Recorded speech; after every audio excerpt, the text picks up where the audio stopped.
creative designer at Rocksteady Studios. They are making this game. Paul, come on out.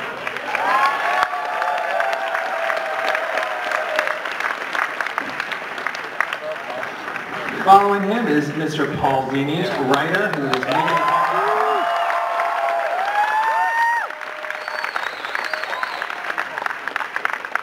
Next up is Mr. Jim Lee, co-publisher of DC Entertainment.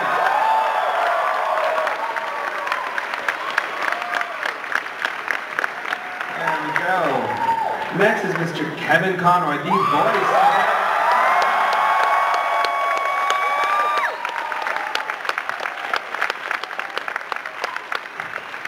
And with Kevin, you've got to have Mark Hamill as the voice of the Joker.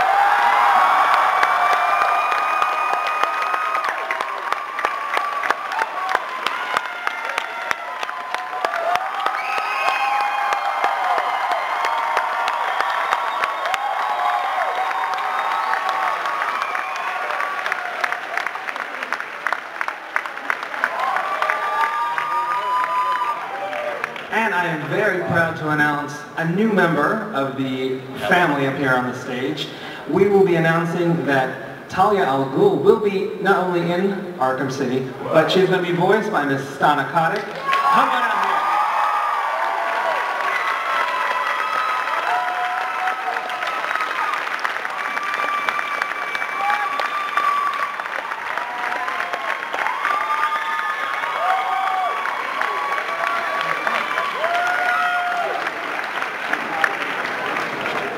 All right, now clearly there are going to be some people that are a little curious about Stana's character, so Stana, for the audience, do you want to tell them what you can about your character? I'm playing Talia Al Ghul.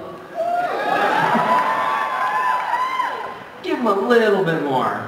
Tell us about it. She's a good girl who has naughty habits. Now, speaking of those naughty habits, for those of us that read the book, she kind of runs hot and cold. She's got good days, she's got bad days. Yeah. What can you tell us about what she's like in Arkham City? Yeah, well, Batman was a lover of hers, and we're not sure if their tryst is finished just yet. She has kind of questionable loyalties. You never know if she's on the good side or the bad side throughout the story. And that makes it really fun to play and keeps the mystery going. Now, we've heard Talia in a couple different mediums. What can you tell us about your interpretation of her? Oh, dang, look at that. Oh, there you go. You know, she's kind of an ambiguous international character, and so we created a bit of an accent for her. We wanted to make it, I think, a mix of like a Persian, Greek kind of accent, something that was more ancient feeling. You could play her live action, don't you think? She's striking. That's rare when you have an actress, you know, in voiceover. You don't have Can I touch you? Just because it's like kind of freaking me out that we're here.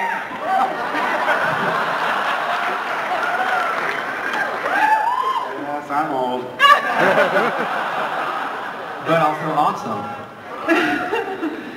All right, so realistically speaking, if you told us anything else about your character in the game, there are these people that are off stage that would come grab you.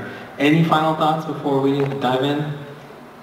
She's just kick-ass, man. I love this chick. I think she rocks. I hope you guys have a really good time with her in your story.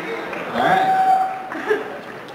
Now moving on, Mr. Lee, you are on the hook right now. And what? So you're on the hook right now for some answers. All right. All right, so tell us, what's DC Entertainment doing to really sync up with this game? Yeah, obviously the first game was a huge breakout success. This time we wanted to really come out with guns blazing and support this game. So we actually have a print comic book that's coming out. We're up to the 4th issue of 5 issues. And then we have digital comics, that's sort of interstitials in between those print chapters that are coming out for mobile devices and whatnot. Basically, the storyline was written by Paul here, and it really connects the first game to the Arkham City, and it really features a lot of backstory and interstitial material. All right, well, Paul, he's just set you up, so now you're on the hook for some answers. Well, you know, in coming up with the story for Arkham City, for the comic book series, we realized we had a golden opportunity to sort of expand the mythology between the two games, because we were going from Arkham Asylum on a terrible night to the creation of basically half the city is now a prison. Well, there's an interesting story there. How did that happen? So we put our heads together and we came up with a storyline. I bounced a lot of ideas off of Paul and the team in London at Rocksteady to figure out, okay, where is Arkham City? Where do we begin? What can we fill in? What's the time lapse? What characters can we feature? And I think what we've got is a really nice bridge of the mythology between the two games. Now, the other Paul, Mr. Crocker, you worked pretty closely. Absolutely. Go ahead and fill us in how involved you were, because I think people might be surprised to know that you've actually got quite a hand in this. Yeah, I mean, Paul came over at the beginning of the project. I think we had a week of brainstorming. Yeah. We did the same on this first project. Right. And then pretty much every week people are talking, ideas going backwards and forth. And everyone at Rocksteady is just so excited to be working on Batman that the ideas just keep flowing, and it's great to have Paul on board as well to help us. Yeah, it's not like I go off somewhere and write a script and it just gets animated. There's a lot of exchange of ideas, and we'll come up with a general storyline for the game, and then there are infinite variations on it. Like we'll be very excited about developing a certain character, and then realize that character kind of goes nowhere or repeats something another character is doing, so we drop them, we start again. It's a great way of working. It's very collaborative, and I think the result really shows in the game. Now, Kevin and Mark, you guys are like a team now. So we got the band back together for this game. It's like Hope Crosby on the road to mayhem for the goal.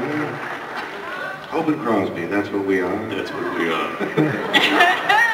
No, but I was thinking, because really there's no other villain. You'll correct me if I'm wrong, of course.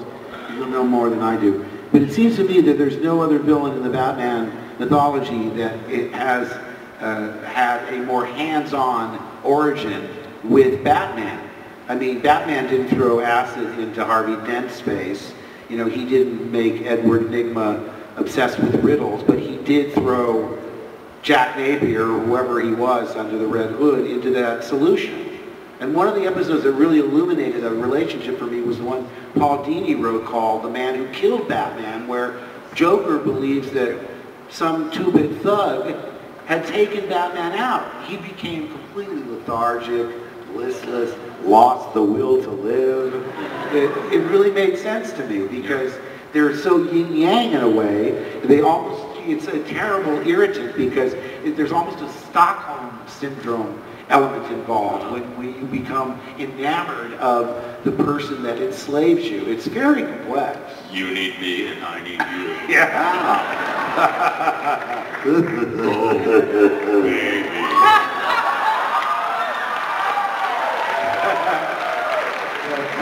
Yeah, and it's never boring. People say, don't you find it, repetitive in a way? And to me, it's just got endless possibilities because he's insane, he's completely unpredictable, and he's never boring. At least to me. I just had so much fun that when I had the opportunity, to tell you the truth, when the animated series came to an end, I thought, after all those years of doing the one that was under the auspices of standards and practices, because I get letters saying, why don't you kill more people, and you have to remind them, it's a cartoon for children, you can't kidnap, you can't, there's all the no-nos. I thought one thing I would love to do, one swan song, that I thought would make sense would be to do the gnarliest R-rated Joker I could, so I wanted to do a book on tape of The Killing Joke.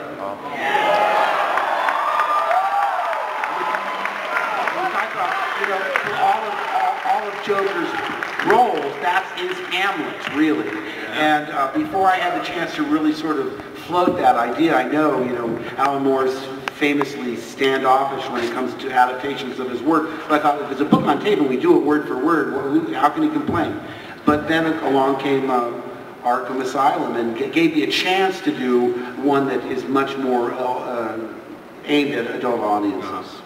Well, I think our characters developed together over time. And as actors, we worked really well off of each other.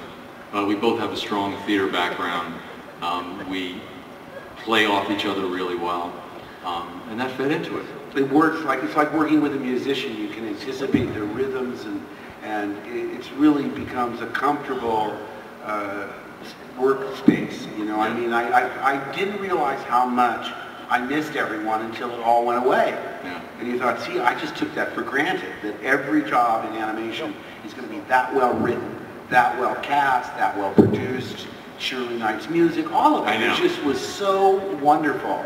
And then, of course, you realize that not everything can be up at that level. And it was the first show that I had done. It was the first animated character I'd been a believe part that. of. It was the first animated character I auditioned for. Yeah. You believe that? Yeah, we were really blessed that, you know, the show clicked as well as it did. It was just the right people at the right time who all shared that passion for the characters. On every level. The writers, the artists, the designers, actors, Bruce Timm, the director, Andrea Romano. It was just a really unique moment in time. That, all those people when coming you together. wake up in the morning, right, when you wake up and say, what am I doing today? Oh boy, it's a Batman! Oh, that was it was a wonderful feeling. Do you remember the day that the fires in LA happened after the riots? Yeah. And they didn't cancel the recording session. Oh, I think you're talking about the Northridge earthquake. No, the city was on fire. Yeah. And I called my agent and I said, we can't have a recording session today. She said, yep, they haven't canceled. They want you there. And the recording studio wasn't on the Warner Brothers lot. It was in Hollywood, near the Silver riot Lake? zone. So I'm driving my Volvo, you know, and the smoke is coming towards the car, and every other car on the road is going the other way. And I thought, why am I driving in the wrong way? And You're Batman.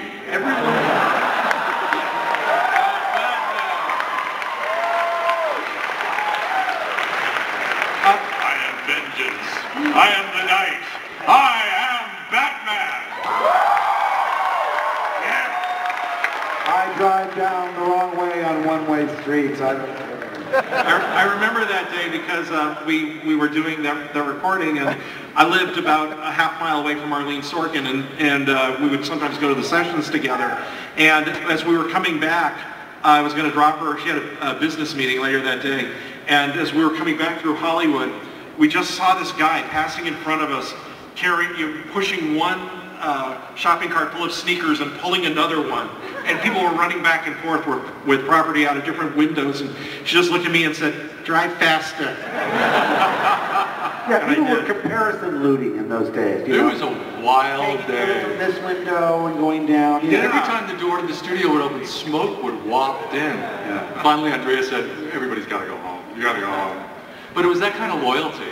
Everyone, you know, there was I no drove question. to a session after the Northridge earthquake, and I called Warner Bros. In the morning saying the same thing. They can't be a session today because all of North Hollywood is in pieces. That was in '94. Yeah. 94, yeah. They said, Okay. no, as far as we know, you're still doing it. It's when we were doing it in that studio that was like in Rowena. Silver Lake or something. Yeah. Yeah. So I said, are you positive? Because, I mean, if I'm going to get there at 2, I better leave now. It was like 10:30. I left at 11, got there at 3:15, and when I got there, so it was already an hour and 15 minutes. It took hours. And when I got to the studio, they go, "What are you doing here?" I said, "Well, I called. There's a session, right?" "Oh, they canceled that hours ago, so thanks a lot." I'm still mad about it. I'm still mad about it. 11 years later, I still hold a grudge. Get over it. Well, I remember when they had the horrible fire out at Big Rock. It was right around Thanksgiving, and I had called you to make sure that you were okay, Right. and you had evacuated. And the next day, I'm watching the news, and I see you standing in the ruins of a house, and I'm going like, "Oh, Mark, it's collection. Everything, lost everything." And it's like, my poor neighbor here lost everything. Your house was okay, and it skipped over you, but I guess it got We were in the back to hotel and we figured, well, wait a second, if we get a ride with the news van, we can get past police lines. So that was the trade. They said, okay, you can get a ride in, but my editor said, if your house is burned to the ground, we want footage of you mourning your house. So you were warning the neighbors. Well, so no, I went and did, and luckily we were spared. But it was a terrible feeling because, you know, went back to the hotel and a lot of my neighbors were saying, "Did our house make it?" And if I knew it had, I would say, "Yeah, you made it." And if I knew that it hadn't, I would say, "I don't remember." I mean, I'm not sure. I didn't ever told anybody, yeah, it's burned to the ground. All right, so the chemistry we're seeing up here clearly lends itself. Disaster, the city and disaster and everything. Yeah, remember that fire and I called you at your house? These are good stories for you guys. I remember the day. So what you're saying is there's awesome outtakes to this game, right? Yes. There better be. Or pause, you destroy them all. We try and keep them, but we're going to You do, all right. Yeah. Now, how did you guys keep things fresh? Because you guys have been doing this for a good long while. You know these characters like the back of your hands. We're such good actors. No, I like it when it's more manageable. If it's a 22.5-minute television episode, or even a 90-minute feature, you know it follows the traditional 3-act structure. Yeah. With video games, you have no idea how these people are going to branch off and play this game. It just makes you endlessly schizophrenic, Yep. which is probably harder for or easier for my character than it is for It's much harder for Kevin. me. Yes. Really.